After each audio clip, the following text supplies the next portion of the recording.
high intensity of the spiritual sun or the supramental sun, which the physical cannot bear. And therefore, it has to abandon that body in order to take a new birth in a new body and come out. Summer becomes again significant from that point of view. In arm disputing with laughter, who should rule?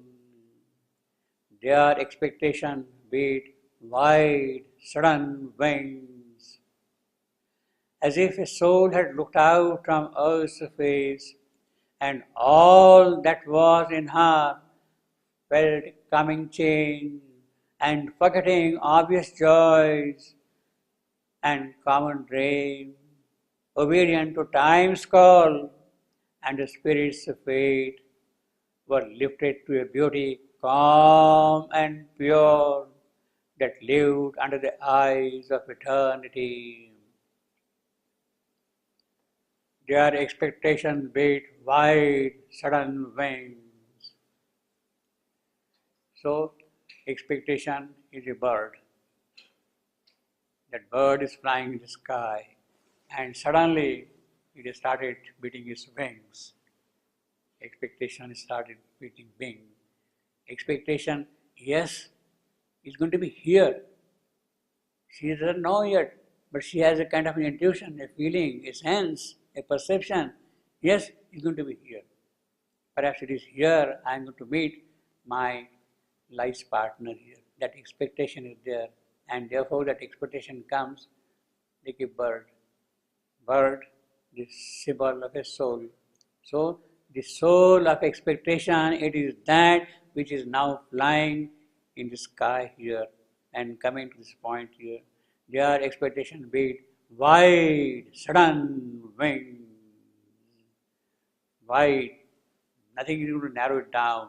It has full width, full breadth, full luminosity, and of course the suddenness of his flow. See?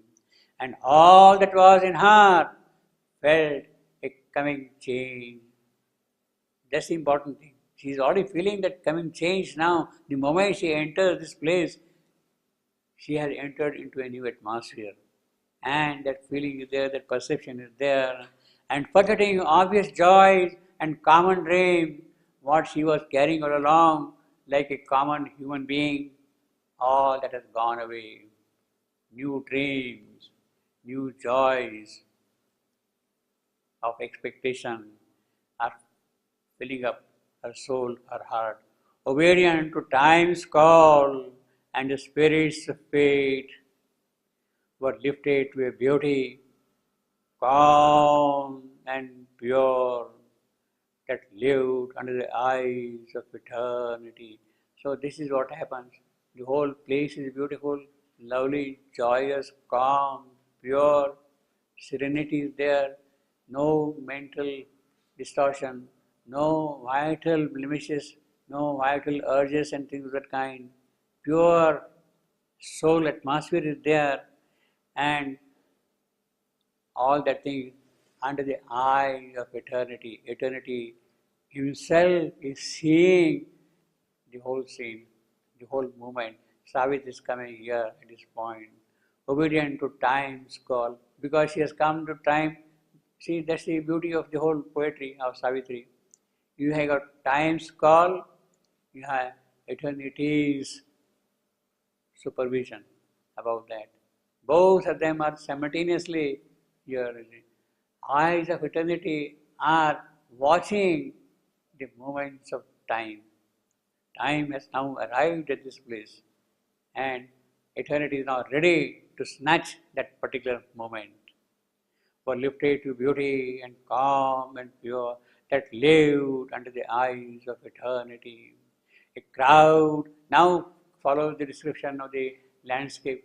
See, a crowd of mountainous heads assail the sky, pushing towards rival shoulders nearer heaven, the armored leaders of an iron line.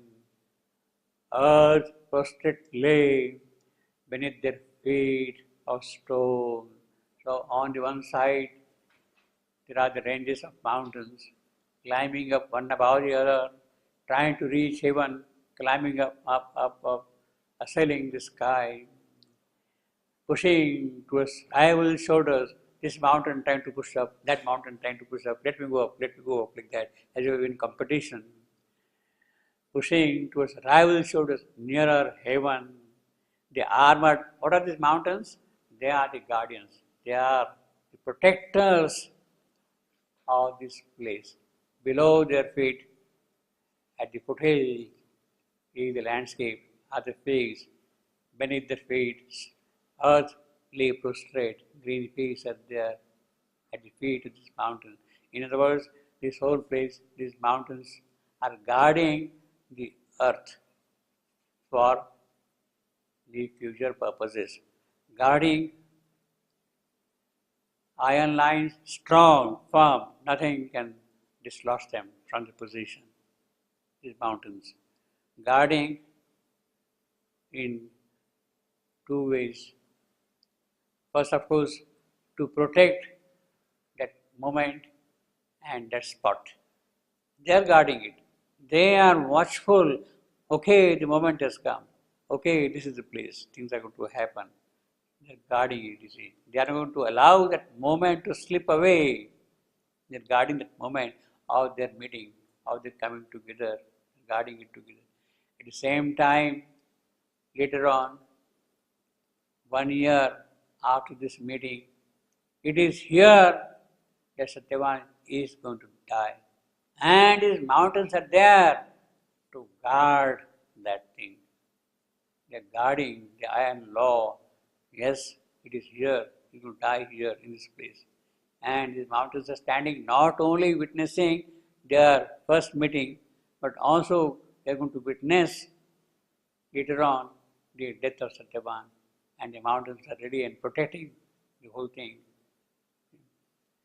Earth prostrate lay beneath their feet or stone. Now this particular description, and of course the next line, below their crouch they dream of emerald woods. That is of course the description of the prostrate earth now. Emerald green forest stretching around, and gleaming borders solitary as sleep. Pale waters ran like glimmering threads of pearl. So the streams are there, the brooks are there, and they're flowing down like threads of pearl. Pale waters ran like glimmering threads of pearl. What poetry! Pale waters ran like glimmering threads of pearl. The alliteration of L, of P, of R,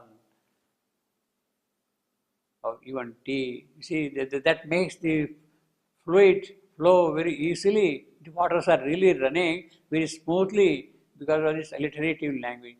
Pale waters ran like glimmering threads of pearl.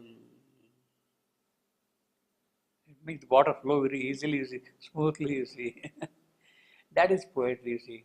This is another kind of poetry elsewhere, as I said, you see.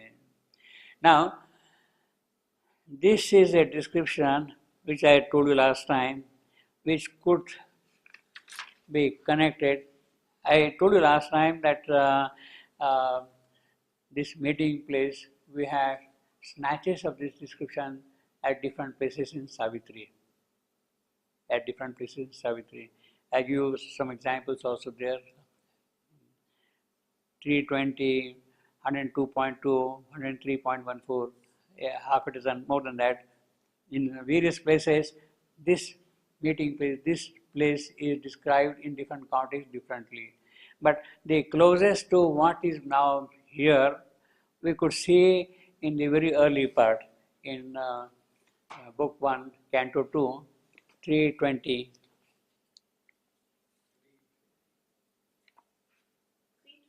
3.20.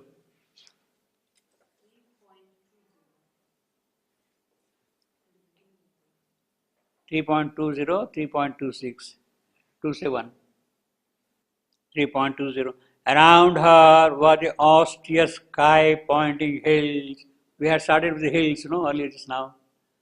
Around her were the austere sky-pointing hills, and the green murmurous broad deep-thoughted woods muttered incessantly their muffled spell. This is the description of the destined place, you see. A dense, magnificent, colored, self-wrapped life, draped in the leaves, vivid emerald monotone, and set with checkered sunbeam and bright flower. A mute her destiny's secluded scene. This is the destiny's secluded scene. This is the place where they are going to meet also here. Destiny. You see, the word destiny is very important, connecting directly both of them. Destiny's secluded scene. There has she grown to the stature of her spirit. Now, this is important. Savitri has grown at this place to the stature of her spirit. Well, Savitri has just arrived here. How has she grown at this place? Is it not so?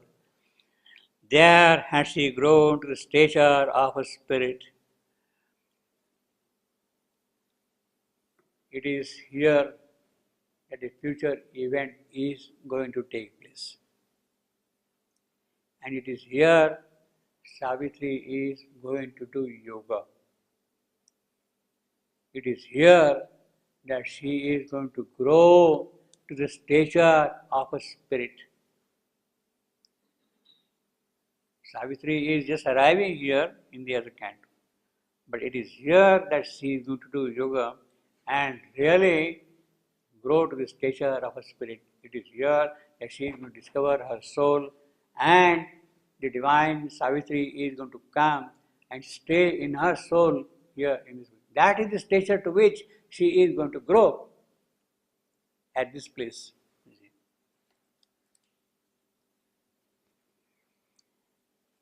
There has she grown to the stature of a spirit.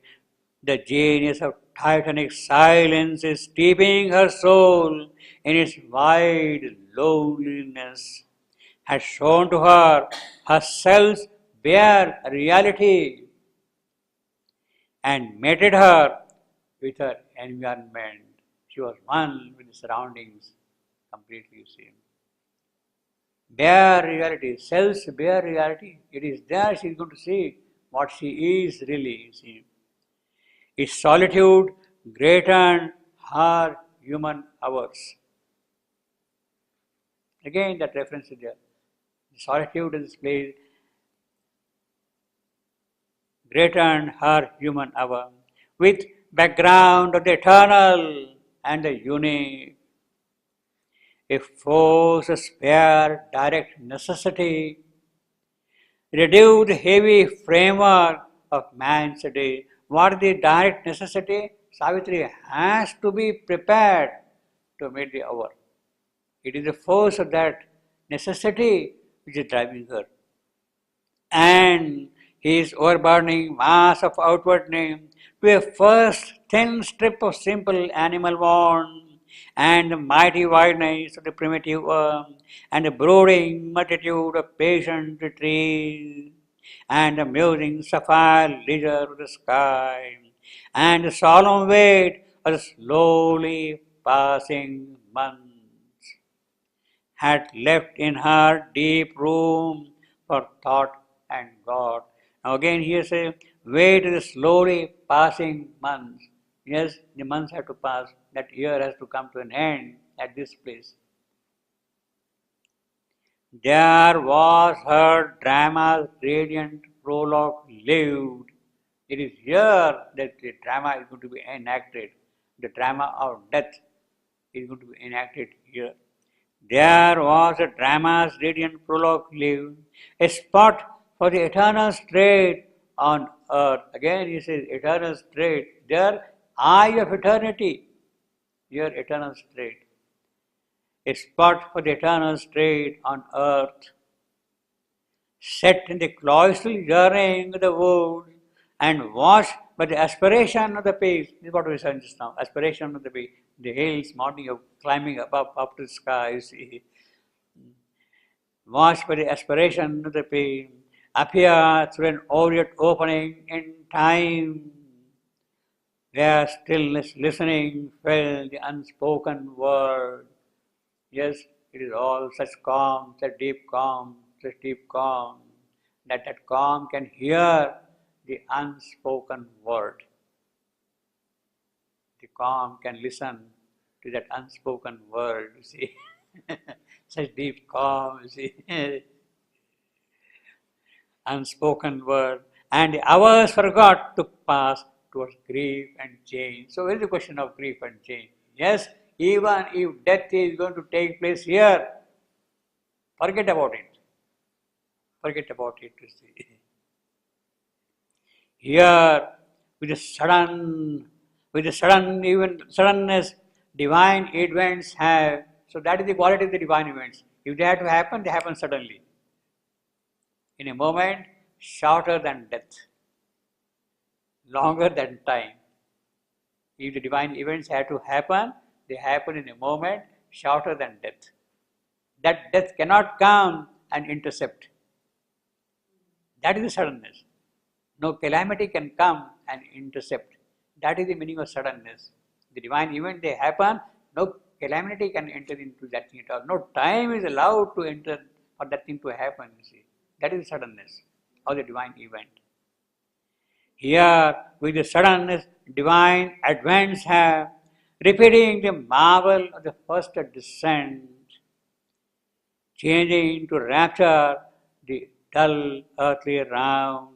Love came to her, hiding the shadow, death. This is the meeting place.